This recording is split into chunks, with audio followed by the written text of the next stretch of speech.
And welcome back, everybody, to the Podcaster Nation. That's right. I said welcome back because I know you were just listening to our stuff and you came back for more. I don't blame you. We have a lot more for you. And this guy I have sitting across the table from me today has an unbelievable story, a whole lot more. You're going to love every minute of this. Folks, this is the podcast that's about podcasters. It's for podcasters and it's done by podcasters.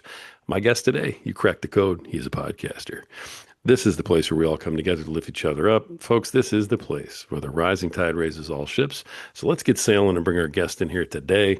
Please welcome the host of the podcast Junkies, host of the Vertical Farming Podcast, and founder of Fullcast, a full service done for you agency for podcasters and podcasts. We're going to let him tell you all about that. Please welcome Harry Duran. Harry, how you doing? I'm fantastic, Rory. Thank you so much. Nothing I love better than to talk to podcasters about podcasting. You're in the right place, man. I think you and I Yeah, are kindred spirits right now. This is for sure, perfect. for sure. So beautiful. Harry, I know we got a lot to unpack and a lot to go through, but just to get started, tell our listeners, who are an awful lot of them are podcasters, Mhm. who is Harry Duran? What are you about? What brings you here today, brother? That's such a deep and philosophical question. I ask myself that all the time, but I'll see if I can summarize what's been happening in the podcasting space. The early part of my career was in corporate. I was in there for about 20 plus years, did the 9 to 5. I was living in New York at the time, worked at JP Morgan Chase and E-Trade. Those are the bigger companies I worked at. And towards the end of that, I was doing some consulting. So this was probably around 2012, 2013. And the podcasting story is really strange because it starts from my early passion in electronic music, like house music. So growing up, I still have my turntables. If I could turn the camera a little bit to the left, you'll see that I've got my Technics 1200s and my vinyl still set up. And it's my way to kind of jam out. So it's one of those early passions that never left me. And I was dabbling in like entrepreneurial stuff around that time. And I created a mobile app called Know Your DJ. Um, and it was know your .dj. So fun fact, .dj is the country code for Djibouti in Africa, which I didn't know at the time. I just thought it was a cool domain, .dj. So I was going to try to get this off the ground, and I thought one of the best ways to do that was to start a podcast. I didn't know much about podcasting. There was a conference called New Media Expo in Las Vegas that was going to be in January 2014. It was going to be bloggers, YouTubers, and podcasters. So that kind of probably dates it right there. But I went, and it's one of those strange feelings because as an adult, you have these flashbacks of being a kid. And when I was on that shuttle bus going to coming from the airport, going to the hotel, I was like, I don't know anybody. I don't even know anybody on this bus. I'm going to go to this conference. I feel so awkward.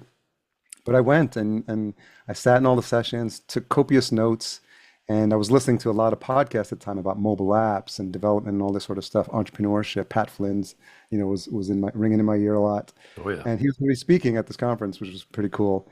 So I go there, and in one of the sessions, one of the guys was hosting, or he introduced Cliff Ravenscraft, who's also I was a fan of as well, and for his talk. And he said, "Who here is a podcast junkie?" And I was like, "Oh yeah, me." I'm looking at my phone. I got like 30 like podcasts I'm like binging on. And then so kind of a light bulb went off. I got back home and I realized I'd seen some other podcasters there. Amy Porterfield was there, Pat Flynn, like I said. And I was like, you know what? It's going to be almost impossible to track down all these globetrotting DJs for an interview.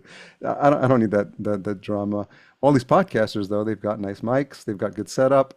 Why don't I speak to them? And so, Podcast Junkies, I'm like, that name is good. The domain was available. I registered it, came back, signed up for John Lee Dumas's Podcasters Paradise, joined that, and got a lot of great tips on how to get started. And I was off and running. And in that first year, I just sort of did everything myself. I had to learn everything. I wanted video too, which is interesting because these videos are a big part of podcasting now. But back then, it was like Skype, and I had to piece together a call recorder, this plugin, so that I could see the video, but record the audio. Because I Yeah. knew in the beginning, like that, even in 2014, I'm like, I want that body language. I want that face to face, and I want to interact. And also, this is something that's kind of played out years later. I want to build those relationships because everybody was doing audio only podcasts. And while it's nice, you don't get that connection. And so inevitably, when I started to go to podcast conferences, people would say, "Hey, Harry," they'd recognize my face. We've been on, we chatted for an hour. So they're like, "Thanks for that conversation. It was really great. I really enjoyed chatting with you." So over the time, I had those conversations. And then I realized as my job was ending that I needed to find something else to do. And so I hired a business coach. And that's where I got the idea for my agency. So all the things that I'd been doing that past year, recording the episodes, writing the show notes, no AI back then. Right. Yeah, creating the graphics, figuring out how to publish, marketing, social. I even got t-shirts made. I would go to Podcast Movement and do all the guerrilla marketing. So all that I did, I realized I could package that up, and that's how my agency was born, Fullcast, which became a done for you service, which I started in 2015. That's amazing. So Fullcast has been around that long. Yeah, yeah. Wow. And you've got how many clients? We got about a dozen in the works right now, but since 2015, we've helped over 130 business owners launch their show. Wow. That's amazing. And congratulations because you're doing really good work. Yeah, thank you. I love that you're bringing more people into this space that we all love so much. So that's just fantastic. But so that gave you the idea for the agency. Tell me about the full cast Yeah, because a lot of people don't really get, it's an agency. How does it work? It's done sure. for you. Done for you sounds great, but what exactly is it to a podcaster who doesn't know? What was interesting at the time, Rory, is as I was figuring out who I could learn from, I just found this coach. He's actually a coach of coaches. He helps coaches scale from a one-to-one offer to one-to-many. His name is Taki Moore. The program is called Black Belt. I'm still connected with him. Very smart. He works in like frameworks and models, which is how my brain works. And so it was in during one of those sessions. Um, and I was paying a lot for this coach at the time. I think it was like $1,500 a month for these masterminds. This was a completely crazy new world for me because I called it like digital Narnia. Like I was like, wait, people pay you how much for what? And I was like, what are you going to give me like in my hand like every month? But what I was realizing, and then how I realized it later on, is I was paying for his shorten the time span it would take me to learn something. I could watch all these YouTube things and learn and watch other read blog posts or something like that. But he was shortening the learning curve. And when I went into this group, I ran into this quote, you are the average of the five people you spend the most time with. Jim Rohn quote, famous Jim Rohn quote. And I was like, Okay. I got to be in this room with these people. These were six-figure, seven-figure entrepreneurs. And I was like, I need to like think how they think because I was coming out of corporate. Just they don't teach you this stuff in corporate. They don't teach you this stuff at school, like entrepreneurship, sales, landing pages, copy, none of that stuff.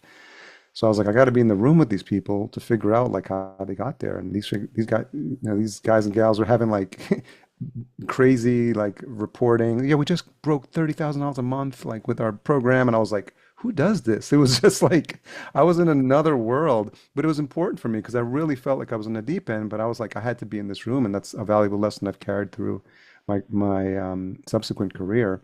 And I just learned, and I realized I saw these people, and I'm like, they got to how they got to where they got to because they realized this idea of opportunity cost and what an hour of their time is worth. And so when they need something done, they don't say, how am I going to do it? They say, who's going to do it for me? And then that's when I realized, oh, these people in this room are my ideal client. And started packaging everything together. And I said, hey, I would go up on this whiteboard. I'm like, I'm testing out this offer. It's a complete done for you. Here's all the things about podcasting. How many of these things do you like doing or do you know how to do? And one of the things my coach instilled in me, he's like, there's usually about four types of tasks. Those you're incompetent at, and those you're competent at, those you're excellent at, and then you're genius.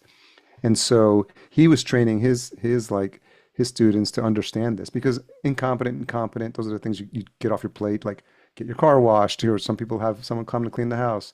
Excellent is where a lot of entrepreneurs get stuck because it's the thing you're pretty good at. You can do it decently, but it's not your master skill. And I learned this really quickly with like website stuff. I have this like little image that I was changing in my sidebar on my website. And it took me like 4 or 5 hours. And it was driving myself crazy. I could not figure it out. And I remembered, oh, I got a friend, Michael. He's a website guy. I called him up and he's like, Mike, can you help me figure this out? He fixed it in 5 minutes. I was like, got it. That's your genius. That's your genius. And then it was so clear to me at that moment. Like the other analogy is like when a plumber comes and there's a pipe burst in your house. He comes over and he does something. He fixes it in like 5 minutes.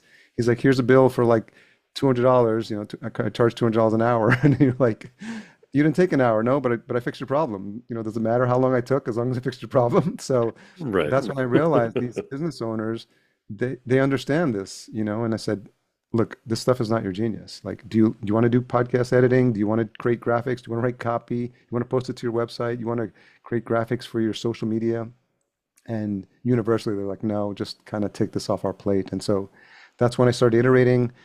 After one of those first sessions, someone who was in there in that mastermind called me on a Saturday. He's like, his name is John Livesay. He's like, hey Harry, he's like that podcasting thing you were talking about. He's like, I want to do it. Let's get started. And so I like created a PayPal page and like I think I charged him $1,000 and I was like, let's go.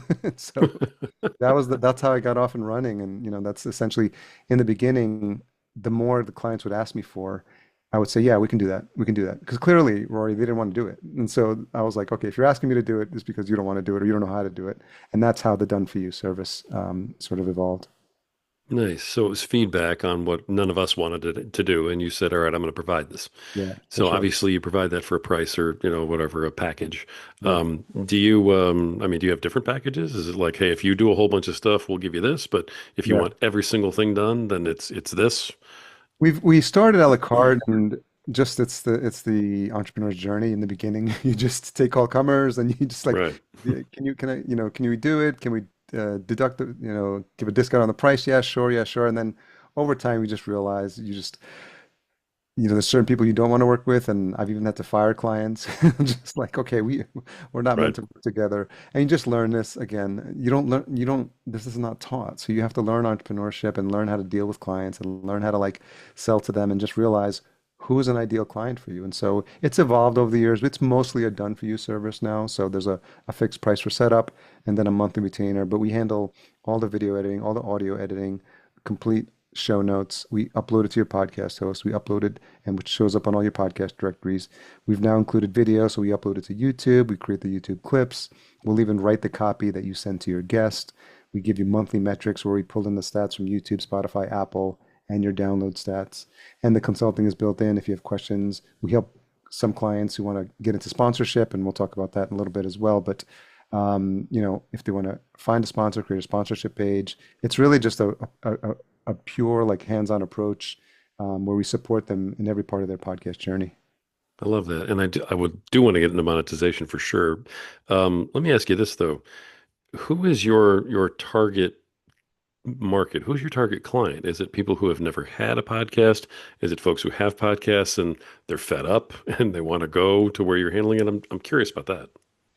Yeah, primarily it's for business owners, really, because it's not really for like Business owners. hobbyists. And I do some like I do run a cohort for students who are just getting started, so it's more of a one-to-many approach where we'll meet like once a week in an office hour setting. You can ask me any question you want, but there I can work with literally like indie podcasters who are just getting started at a lower price point, and they just come on a Zoom call and you can ask your questions, and then we have a community in school for them. But mainly for the Done For You agency, it's business owners because they're looking at the podcast as a way to either grow their business or build their authority. And to do that, you have to be already established.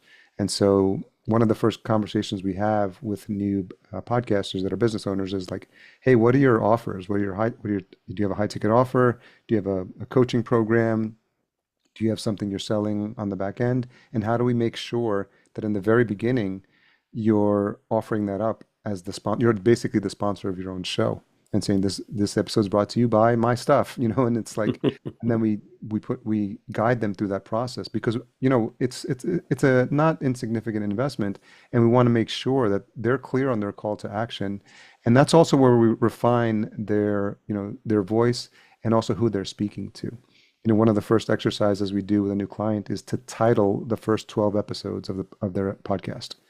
The podcast, the episode title is a very SEO friendly field, and it's one of the few in podcasting that's visible to like the search engines of the world. So it's a pen and paper exercise and saying what are you going to name your 12 episodes, because it gets them thinking. Like if I'm going to talk about this topic, I'm going to pull in some of my coursework or something that, that the highlight of what I offer. Or if I'm going to talk about this, I should find an expert. And do I know someone that could speak about this topic? And we really encourage them to really share as much of their content in the podcast. In the beginning, they worry about giving away like their secret sauce. But one of the first lessons I learned from my coach is you give them the what and the why for free all day. What they're paying you for is the how. And so in podcasting, you're just like, this is what you need, this is why you need it, and you just hammer that home with your content. When they come to see you, and we've all heard about the know, like, and trust. They come to, know you, like you, and trust you, and hear you repeatedly. You know, all those touch points you need in sales, 7, 10. I don't know what the new number is, but they need to like hear you and that you're the expert in this space. And this format works really well because what happens is as you start to create this content, it's evergreen content. One of my past guests, Carrie Granger, host of the Leadership Impact, she's a coach for CEOs. She did 3 seasons with us, and her content is still out there. It's evergreen. And she came up with this term that I love. She calls her past episodes prescriptions. So she's having a call with a prospect that's a CEO. She'll say, "Hey, Rory, sounds like you're having some challenges in your organization with like team building and trust. Go to season 2, download episodes 5 and 6. Here's the link, and when you listen to them, then come back and schedule some time with me." And as you might imagine, they hear her in her zone of excellence, knocking it out of the park. They're like, "Whoa, she really knows what she's doing." They come back and they're warmed up already, and you don't have to like feel like you need to close these clients on one call. So it's just really thinking ahead about building this content that's just going to live on and start to continue to build your authority. Take 2 episodes and call me in the morning. Exactly, exactly. That's fantastic. I love that. I want to clarify. I've talked to some other folks who do some business work, with businesses making their podcasts. You guys are at a very high level here, which, I love. The Do you also, in some cases, do the hosting of the actual show and do the show for them, or provide someone who does, or is that on them, on the business, to come up with their own host and come up with their guests and actually do the show? Yeah, almost everyone that we've worked with is they're primarily the host of the show. So they come in because they want to build their authority. There's a couple of companies that we work for that are more corporations with marketing departments, and they'll cycle through a couple of people from the company, and we guide them, and they want to create some conversations going. Then they'll pick 2 people, and I'll provide some coaching. We just did a recent show where we found a host for the show that was going to be a fit, and she's someone in the industry, and we introduced them to the sponsor, and they were like, fine. And so she's going to be the voice of the show. So that's available as well. But from probably 90% of the shows we produced, the folks that I'm working with are usually the ones who are trying to build their own visibility and authority in the space. Great. So they're actually willing to get behind the mic and do the host job, Yeah, so to yeah, speak. It's everything else they don't want to be bothered with. exactly. They just want to pull a Howard Stern and just show up, record, and then leave. Exactly. I mean, that's a podcaster's dream right there. For sure. Show up, record, stop, see ya. So that's wonderful. Okay. Um, and then you talked about monetization. So these folks who are already paying you for the service, they're monetizing their business. And like you said, very often they're the sponsor of Yeah, their show. yeah. But then are there some of these businesses who actually bring on additional sponsors and actually get monetized by other companies, or maybe companies that, are, what's the word I'm looking for? Like collaborative, Yeah, efforts? there's been some clients in the past that have had opportunities to work with other sponsors, and sometimes they usually come to me and they already have that relationship built in, so we sort of help them refine that message. What worked for me is learning more about the sponsorship model through a second show that I started. So in about 2019, I was doing some work with a client, and he gifted me a book called Abundance by Peter Diamandis. And it's a Peter Diamandis, for those who don't know, does the SpaceX. I think he does the SpaceX Prize. It just futurist, just really smart guy. And this book was just about what's happening in the future, where we're headed. And there was a chapter on food, and specifically vertical farming. And I was like, oh, this is interesting. I've heard about this. So put my marketing hat on. I look at the industry and I see how it's a lot of funding coming in. I'm like, okay, funding equals marketing dollars. So going back to my days at E-Trade and the E-Trade baby, just I was like a hawk watching everything the team was doing in terms of like, excellent marketing skills. But I also remembered finance would come down to the marketing department. It's like, hey, you got $100,000 in your budget. If you don't use it, you're going to lose it, right? And I was like, I always remembered. I was like, think like a marketer. Like podcasters sometimes think too small. They're like, oh, if I got $50 for my show, I'd be happy. I'm like, no, align yourself and create a show that's attractive to sponsors. So I said, Vertical Farming Podcast, that's what I'm going to call it. The domain was available, verticalfarmingpodcast.com. I said, check. Um, and then I said, I want it to be visible. I want it to be visible in the industry. So I said, how do I do that? I'm going to interview CEOs and founders. So basically the biggest names in the space. And so when people look at the catalog, they're like, "Oh, I know that person, know that person." And so I was like, I was okay, I was off and running. And then the other thing that I did is I secured social handles across all the platforms: Vertical Farm Pod, Twitter, Facebook, LinkedIn, Instagram. The LinkedIn page has got like 9,000 followers on now. It's crazy, and Wow. bigger than my first show. But I wanted what I called mini little stages where I could promote anything I wanted. Because I knew ahead of time, like if I have this new show about vertical farming and I put it on my personal feed or on Podcast Junkies, like people are gonna be like, "What are you doing? Like, you bipolar or something?" Like you're talking about these different topics. So I said, let me just create these individual platforms for this. And then as I started to put the sponsorship sheet together, I would show, I knew that this is what I wanted to show sponsors. 2020 hits, I'm off and running, COVID hits, and I'm like, uh-oh. And so I started talking to my the first guest. He's a CEO in Scotland. Works for this company. Used to work for this company called IGS. I said, "Hey, we had a great conversation." I said, "By the so you got to have the conversation first before you can ask about the sponsorship. So make sure you nail that." And Right. so we had fun conversation. You know, people were a bit more open-hearted back then and just willing to talk. That's a funny thing that what lockdown does to you. But I said, "I'm looking for a sponsor." He said, "Talk to my marketing guy. He's in Chicago." I said, "Okay." Talk to him. I said, "Hey, how much were you spending at these conferences for these booths?" And he's like, "You can't go to that. You can't go to anymore, by the way." And he's like, $20,000 for like a booth. And I'm like, cool. I did some quick math in my head, like half of that, 10, single digits, nine. $9,000, you could sponsor the first season of the Vertical Farming Podcast.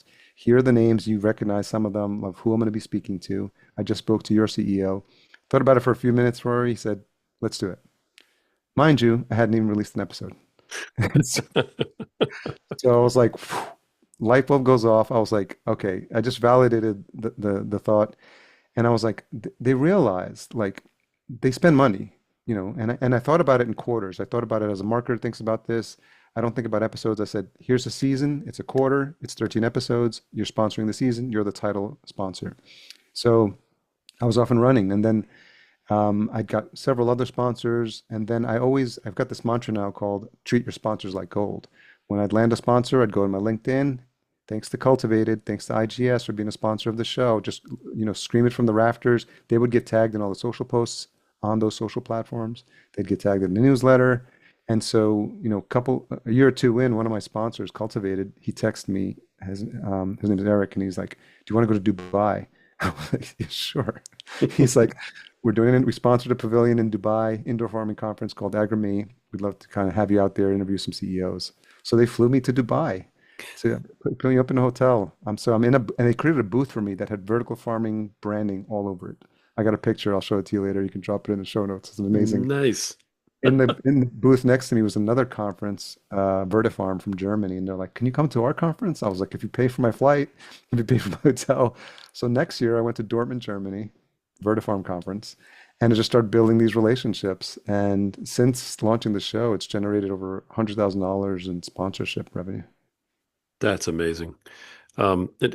Let me go back just for a minute to what you're talking about here because I want to drive this home to everybody that gives me the same old line all the time. Um, you went and sold a $9,000 sponsorship package for a podcast that didn't have a single download. Correct. Just want to make sure I pointed that out. Yeah. Everybody's like, okay, well, I got to get all these downloads so I can get advertising. And you're trying to get all these downloads so you can get 32 cents worth of advertising. Yeah. But the way it works is it doesn't have to be that way, right? No. And you don't have to give away the secret sauce, but I'm just curious if maybe there's a little hint you can give somebody. How do you get past the download part, especially since you hadn't even launched yet? Yeah. Again, you have to think like a marketer. You know, you have to think like they think. And a lot of the times, the people that are making these decisions, it's not coming out of their bank account. It's coming out of a corporate marketing budget. And you have to reverse engineer. I've been working with a lot of some new shows that are into like super niche industries that are big industries. There's a show called Large Cargo Transport, and basically, it's the people who ship these like windmill turbines, these gigantic things on these crazy trucks. Called Large Cargo Transport. It's a thing. It's an industry. And he's creating a podcast. He was in the industry. Now he's creating a podcast. And I'm very sure he used to do sales for that industry. He's going to have a very easy time getting sponsors for the show. It's just reverse engineering. We're creating another podcast in this vertical farming space because what happened as a quick aside is when I started meeting other people in the space, I met a guy who runs a website called iGrow News. It's in the ag tech space. We just got to talking, and I was like, we're both in media. Me with my podcast, you with your newsletters. I was like, let's merge. So we merged. We merged and we created the Ag Tech Media Group, which is now like another company I'm running, and we raised like a tiny seed round, and now that's off and running, and it's because of the podcast. Like 5 years ago, I had zero visibility in vertical farming, and now I'm like running another media company in ag tech media that's sort of like kind of got its own legs, which is crazy. And so within that, and then within that space, we're already spinning off a new show. There's a new show called Greenhouse Success Stories. You can imagine what we talk about on that show. It's pretty easy. I But think I can that's figure that one out. yeah, and we've got a sponsor for it already. It's a greenhouse company. So it's just the really thinking, go into first of all, go into an industry that's thriving. If you're I know everyone likes using the underwater basket weaving as an example, but like I hear that example all the time for some reason. I don't know why people love using that.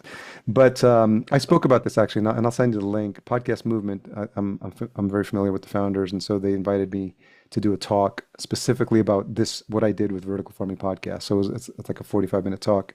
It's one of the few talks they made publicly available on YouTube. So remind me afterwards, and I'll send you the link, and you can drop that in the show notes. But it basically Appreciate it. Yeah. outlines a complete strategy of what I did, kind of a little bit in more detail of what I did and how I thought about this process.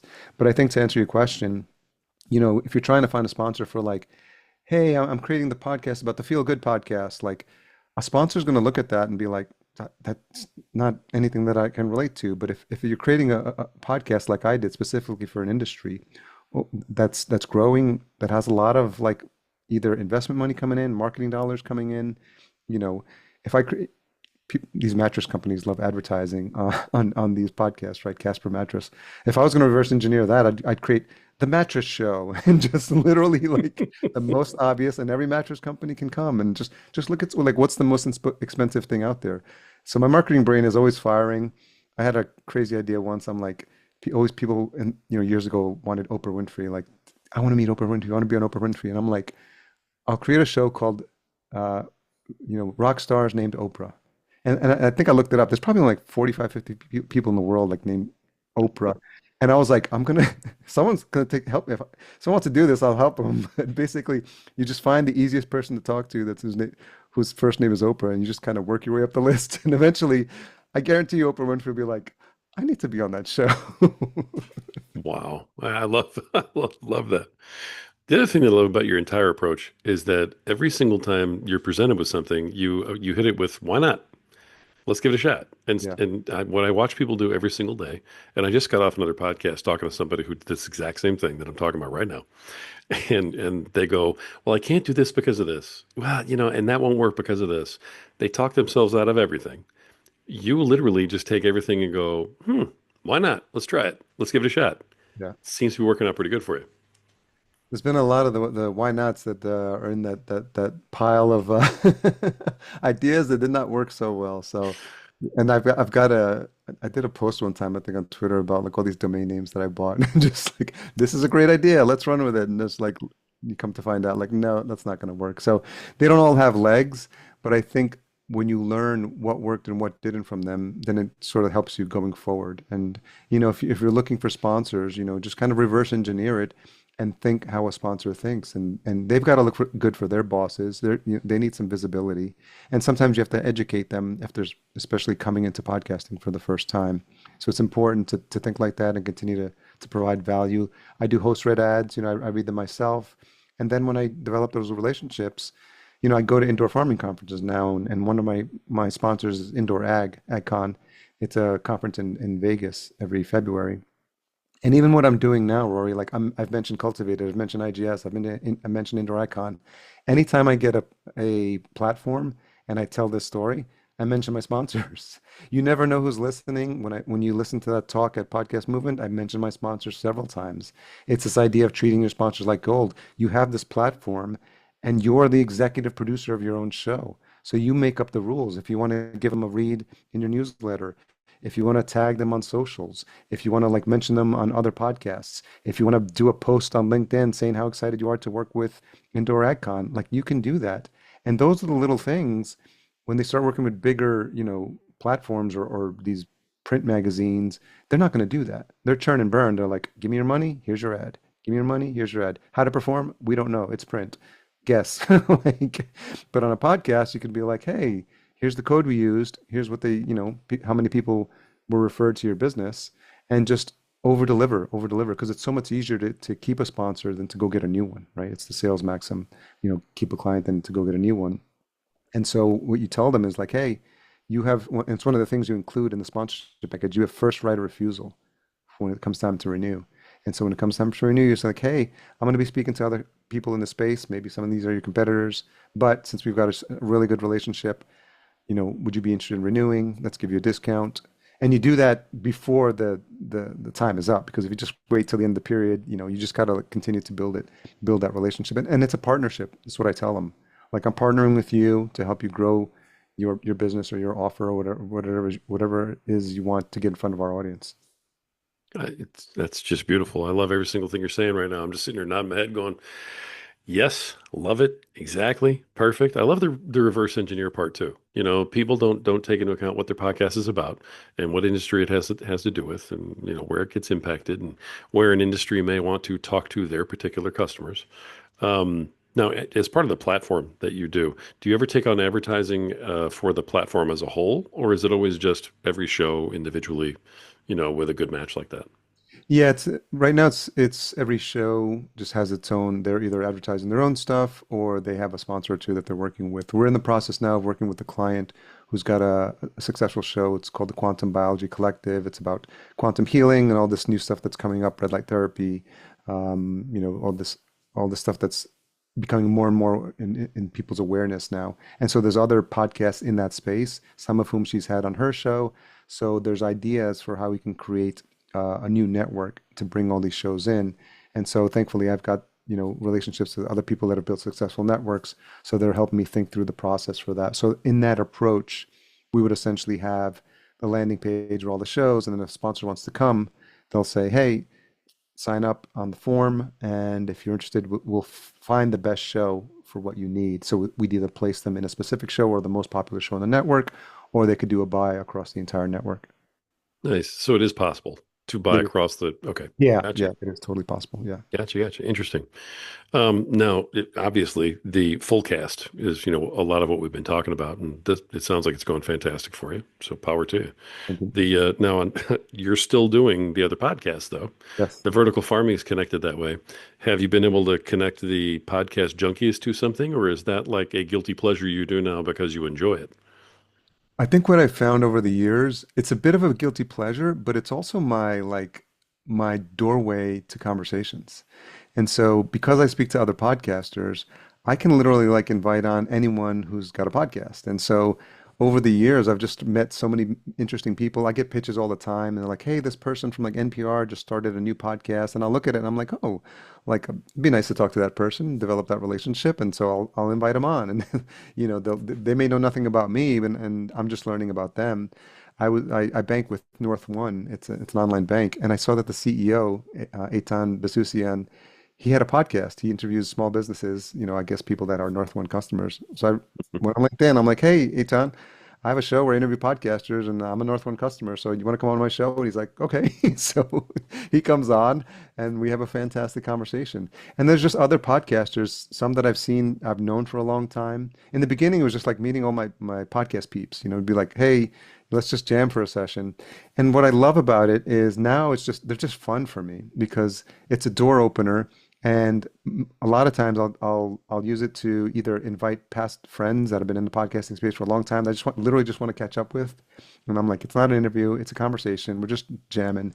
And it's a great way also to build relationships because I have that in now. And when people look at it, they'll be like, "Oh, you've been doing this for 11 years. You must know what you're doing." So it opens the door for bigger names. And I've had folks, I've had Pat Flynn on, so that was full circle. Like to have him come back on my show after he was an inspiration. Jordan Harbinger, just fo folks that are big in the space. Amy Porterfield came on. It was great, and it was just fun because I would meet them at a podcast conference. Hey, come on the show.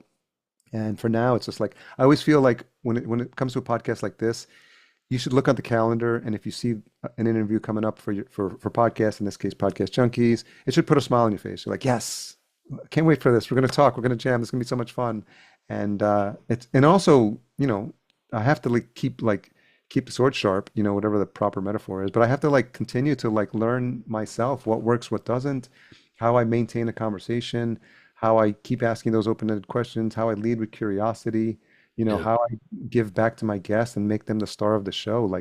And I don't want to that. I don't want to get rusty, because I'm coaching clients and I'm giving them tips. And every once in a while, I'll do something or I'll try something. My show is almost like a test bed, it's like the crash test dummy. I'm just like, let's try this for my show, and let's start promoting here. Let's take a clips and do this. And it starts working. I'm like, okay, let's start doing this for our clients. And so it's a great opportunity for me to kind of stay in the game of hosting and try things to grow the show, and also just to be involved. And so just have that open door where I can invite people on like yourself, who I'm going to invite to come on the show, and we can turn the tables on you. I told you already. Anytime I'm there, I'll commit to it on the air, anytime, and I'm there. So on top of doing everything else you're doing, and you just brought this up, so you do coaching as well on top of all of this. Yeah. All right. Yes. Yeah. So yeah, I think it's always the kind of built in, and I was at people that I work with, and I try to do a good job of being a better writer, and as well. It's one of the things, in the beginning I got into podcasting because I'm like, I'm not a blogger. I don't write long form content. It's just stresses me out. But then as I got older, what I did was I took one of my I had a small email list, and I was like, I moved it over to Substack. And so now I have a semi-monthly. It started out weekly, and then it got to bi-weekly, and now it's monthly. But it's called A Life Worth Living, and it's a nice way to sort of me long form content, just share what's happening in my world, the good, the bad, and I can philosophize, talk about the chickens that I have, talk about what it's like to live in the Midwest as a former New Yorker, and just stuff that comes up. Some of it is just my career history, how I that whole cycle that I went through, and some I talk about stuff that's not necessarily taboo, but people don't normally talk about. I'm slightly neurodivergent, so I'm always overthinking stuff, and I just try to share my thoughts there. And it's just I think it's important to share the ups and downs of your life. And I always feel like everyone, we're all on this ladder, and I'm learning from people that are one or two rungs ahead of me, and there's people that are one or two rungs below me, and I'm just trying to help those people. I'm not going to coach Oprah Winfrey, and I'm not going to coach someone who's doesn't know what a podcast is. I'm not going to I just have to. I find people where they are, and so that's where the writing comes in. And so that's been helpful. And as a process of doing that, I let people know that we have an opportunity to coach them, and I call it my done with you services. So I think about this in three models: done for you, done with you, and do it yourself, right? So I had a course that I had for a while that we're restarting, and that's the do it yourself. The done with you is essentially a cohort. We meet once a week.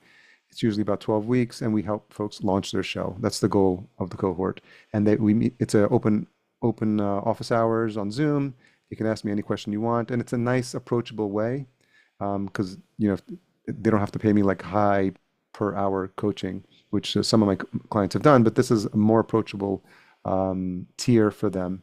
And then they meet a couple of other students in the cohort, and they help each other out.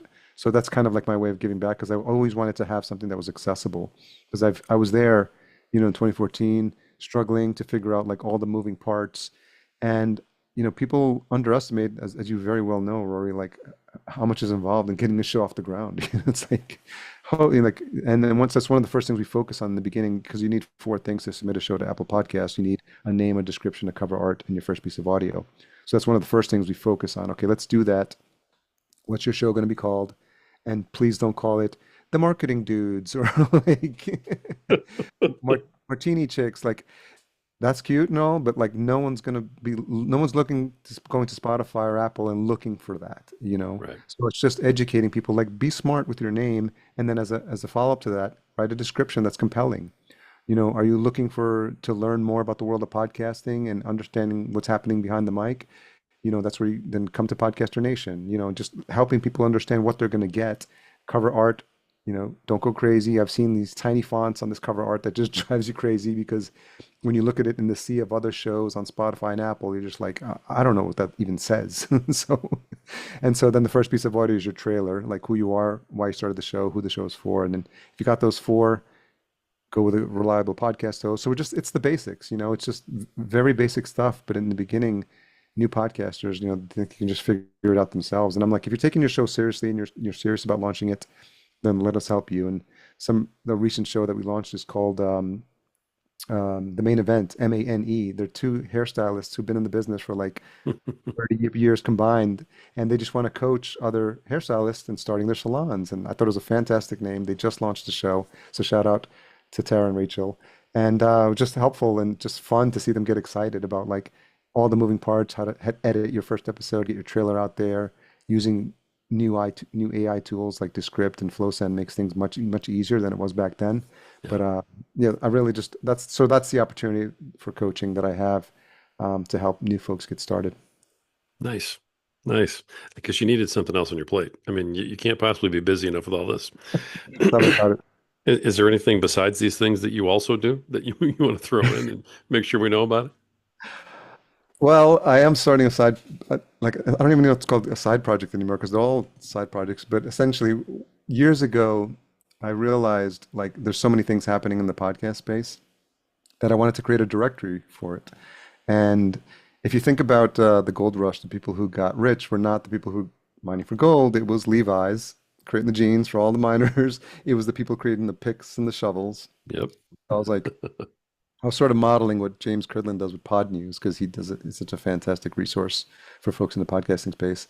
So I'd learned some no-code tools, and it's actually been 4 years in the works because it just stops and starts, and it just goes back to the side burner. And then I started working with a developer, and then he leaves, and I try to find someone on Fiverr, and then I think I'm finally in the home stretch. It's called the Podosphere because it's just a name that stuck with me, and it's what we call like what happens out there in the Podosphere. Was just like it's available. So thepodosphere.com.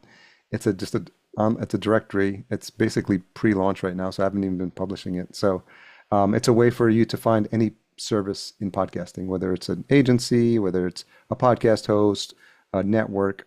It's about 600 or 700 companies in the space right now. And then we added a fun little feature called a pod stack. So if you're an individual podcaster, you can say, I use Descript, I use Hindenburg, I use Zoom, and you identify all these tools, and that becomes like your pod stack. And you can like you get your own page for it. So that if you asked, so I had to tell you that's my latest side project.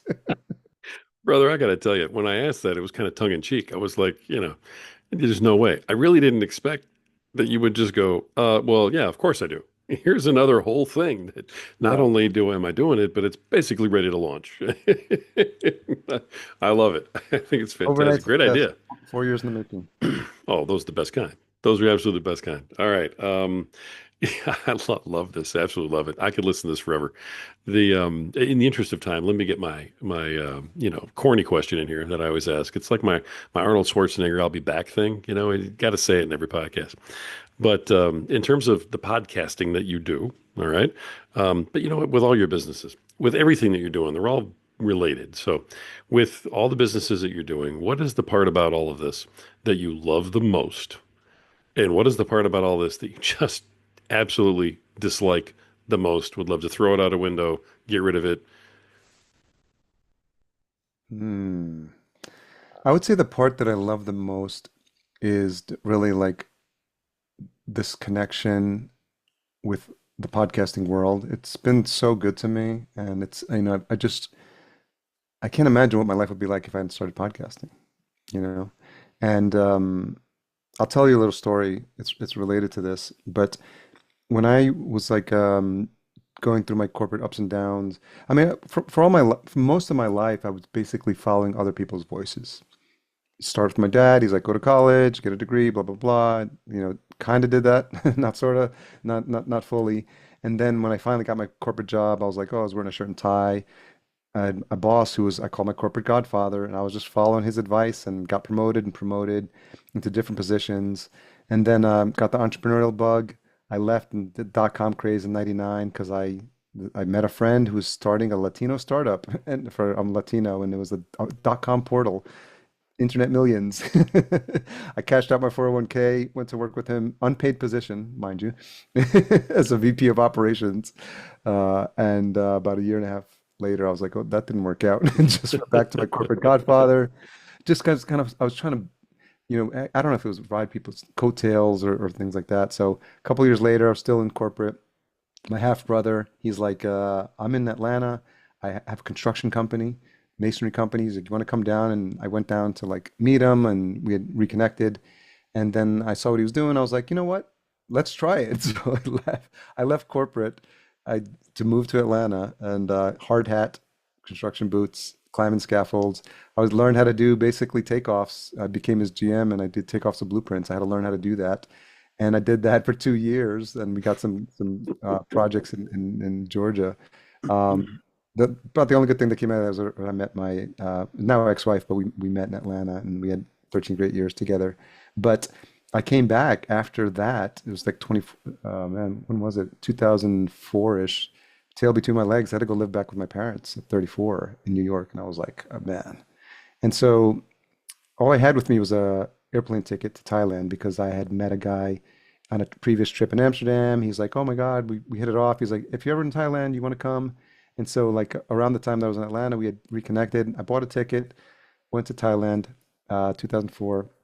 He picks me up. We start driving around the island. Fantastic experience, beautiful island. He takes me up to this mountain to do some hikes, and there's a overlook of a valley, and he's on one end of it. And he's like, "Come over here. The view is fantastic." I was like, "Sure." I walk over to where he's going, but right between me and him is a stream, a little stream, and it's the where that goes over to the waterfall. I step into it and didn't realize how slippery those rocks underneath were going to be. I go up in the air like a cartoon character. I land on my back and proceed to be carried over the edge of the falls. Oh, This is happening in seconds, where it's so fast, and it's like light flashing between your eyes, like everything's crazy. I'm like, I'm being literally being carried like one of those paper boats you see in like the sewers in the city. Out of the corner of my eye, I spot like a boulder on the bank, stick out my left leg. I think I was barefoot, and then stop me from going over. And my friend Heiko at the time, he's staring at me, his eyes as big as saucers, and he was like, "Pfft." Well, then he just like, I roll over, and he's able to pull me over.